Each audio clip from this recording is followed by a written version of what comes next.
যে খবরে আমরা নজর রেখেছি, মায়ানমারে জোড়া ভূমিকম্প, রিক্টার স্কেলে ভূমিকম্পনের মাত্রা 7.7। বেলা 11:50 কম্পন অনুভূত হয় কলকাতা সহ জেলাগুলিতে। ভূমিকম্পের উৎসস্থল মায়ানমার মান্দালয়, একই সঙ্গে ব্যাংকক এবং মায়ানমারের পরিস্থিতির ছবি আপনাদের দেখাচ্ছি। মায়ানমারের মান্দালয় ভূমিকম্পের উৎসস্থল ছিল। ভূপৃষ্ঠ থেকে 10 কিলোমিটার নিচে ভূমিকম্পের উৎসস্থল। 11:50 প্রথম ভূমিকম্পটি হয়। ভূমিকম্পের মাত্রা ছিল 7.2। আর এরপর 12:02 দ্বিতীয় ভূমিকম্প হয়। রিক্টার স্কেলে ভূমিকম্পের মাত্রা ছিল 7। আরো একবার জানিয়ে রাখবো, জোড়া ভূমিকম্প মায়ানমারের মান্দালয়। ন্যাশনাল সেন্টার ফর সিসমোলজির তথ্য অনুযায়ী ভূমিকম্পের উৎস মায়ানমারের মান্দালয়। ভূপৃষ্ঠ থেকে 10 কিলোমিটার নিচে ভূমিকম্পের উৎসস্থল। 11:50 প্রথম ভূমিকম্পটি হয়। ভূমিকম্পের মাত্রা ছিল 7.2। আর এরপর 12:02 দ্বিতীয় ভূমিকম্পটি হয়। রিক্টার স্কেলে ভূমিকম্পের মাত্রা ছিল 7। জোরালো এই ভূমিকম্পের প্রভাবে ব্যাপক ক্ষয়ক্ষতি হয়েছে মায়ানমারে। ভেঙে পড়েছে ব্রিজ, আরও ক্ষয়ক্ষতির আশঙ্কা। নির্মীয়মান বহুতল ভেঙে পড়েছে।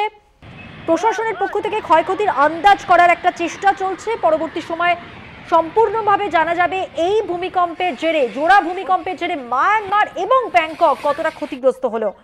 আফটার শকের একটা আশঙ্কা থেকেই যাচ্ছে, জানালেন আবহবিদ। ভূমিকম্পের ব্যাপক প্রভাব, যেমনটা বলছিলাম, থাইল্যান্ড 900 কিলোমিটার দূরত্বের মধ্যে মায়ানমারের ব্যাংকক, সেখানে জোরালো কম্পন অনুভূত হয়েছে।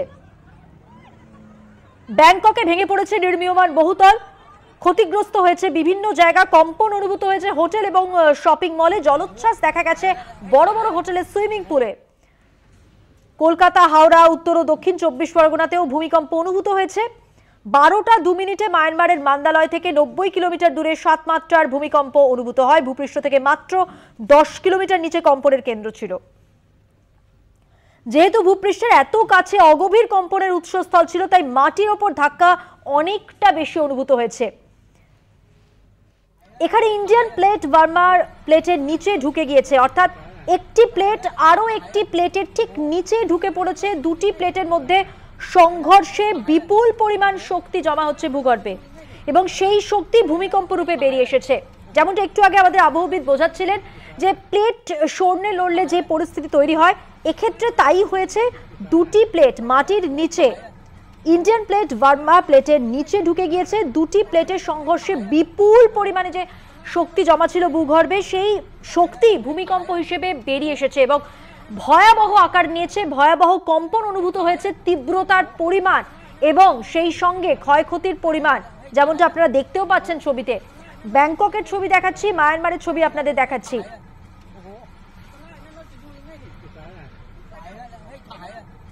আরো একবার বিশ্লেষণ করব আপনাদের জন্য। থরথরিয়ে কেঁপে উঠলো সবকিছু, ভেঙে পড়লো একের পর এক বাড়ি। মায়ানমারে জোড়া ভূমিকম্প, সেই ভূমিকম্পের প্রভাবে কেঁপে উঠলো পশ্চিমবঙ্গ। ন্যাশনাল সেন্টার ফর সিসমোলজির তথ্য অনুযায়ী মায়ানমারের মান্দালয় ভূমিকম্পের উৎসস্থল ছিল। ভূপৃষ্ঠ থেকে 10 কিলোমিটার নিচে ভূমিকম্পের উৎসস্থল। 11:50 প্রথম ভূমিকম্পটি অনুভূত হয়। ভূমিকম্পের মাত্রা ছিল 7.2। আর এরপর 12:02 দ্বিতীয় ভূমিকম্পটি হয়। রিক্টার স্কেলে ভূমিকম্পের মাত্রা ছিল 7। জোরালো এই ভূমিকম্পের প্রভাবে ব্যাপক ক্ষয়ক্ষতি হয়েছে মায়ানমারে। ভেঙে পড়েছে ব্রিজ, ভেঙে পড়েছে বহুতল, নির্মীয়মান বহুতল ভেঙে পড়েছে। ক্ষয়ক্ষতির আশঙ্কা করা হচ্ছে আরো বেশি। প্রশাসনের পক্ষ থেকে ক্ষয়ক্ষতির আন্দাজ করা হচ্ছে। সেই সঙ্গে আবহবিদ যেমনটা জানালেন, আফটার শক তার আশঙ্কা করা হচ্ছে। আর সেই সঙ্গে থাইল্যান্ড ব্যাংককে, সেখানেও কিন্তু এই ভূমিকম্পের যে তীব্রতা, সেই তীব্রতা অনুভূত হয়েছে। এবং একটু আগে আপনাদের বোঝাচ্ছিলেন, যিনি আবহবিদ ছিলেন আমাদের সঙ্গে, তিনি বলছিলেন যে মাটির নিচে, ভূগর্ভের নিচে যে প্লেট, সেই প্লেট যখন সরে একে অপরের ওপর উঠে যায়, সেই সময় যে শক্তি জমা হয় তা বাইরে বেরিয়ে আসে এবং এইভাবে ভূমিকম্পের আকার নেয়।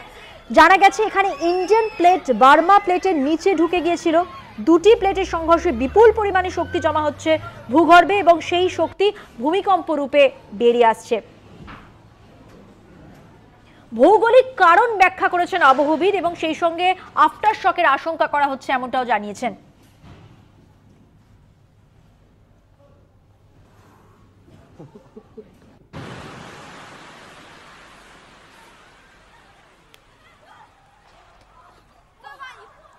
মায়ানমারের এই ভূমিকম্পের ফলে ব্যাংকক কতটা ক্ষতিগ্রস্ত হয়েছে, টুকরো টুকরো ছবি, টুকরো টুকরো মুহূর্তের ছবি আপনাদের সামনে তুলে ধরছি আমরা। মায়ানমারের মান্দালয় ভূমিকম্পের উৎসস্থল। 11:50 প্রথম ভূকম্পটি হয়। ভূমিকম্পের মাত্রা ছিল 7.2, আর এরপর 12:02 দ্বিতীয় ভূমিকম্পটি হয়। রিক্টার স্কেলে ভূমিকম্পের মাত্রা ছিল 7। জোড়া ভূমিকম্পে কেঁপে উঠল মায়ানমার, যার প্রভাব পড়ল থাইল্যান্ডের ব্যাংককে। সেই সঙ্গে কেঁপে উঠল কলকাতা, হাওড়াও।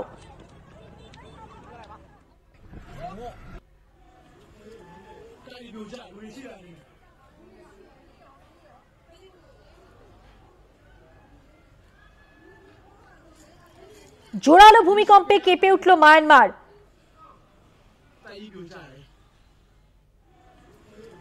থাইল্যান্ডের রাজধানী ব্যাংককে তীব্র কম্পন অনুভূত হয়েছে এবং তার ফলে কতটা ক্ষয়ক্ষতি হয়েছে তার একটা খতিয়ান তো আমরা দেখতেই পাচ্ছি, ছবিতে আমরা বুঝতে পারছি, কিন্তু সব মিলে ক্ষয়ক্ষতির পরিমাণ ঠিক কতটা এখনো তা হিসেব নেওয়া চলছে।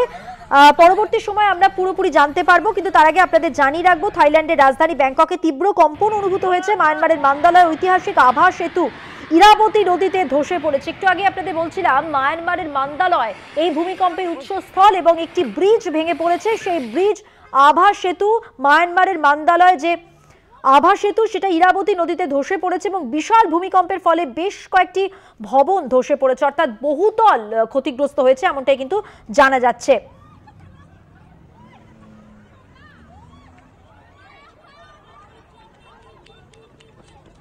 থাইল্যান্ডের রাজধানী ব্যাংকক, সেখানে বহুতল ভেঙে পড়ার ছবি দেখতে পাচ্ছেন আপনারা। ভূমিকম্পের ফলে মানুষ তাদের ঘরবাড়ি থেকে বেরিয়ে আসতে বাধ্য হয়েছেন। বহুতল ভবনের সুইমিং পুলে জল ছিটকে পড়তেও দেখা যায়। সব মিলে এই ভূমিকম্প যথেষ্ট তীব্র ছিল এবং তার তীব্রতা যথেষ্ট অনুভূত হয়।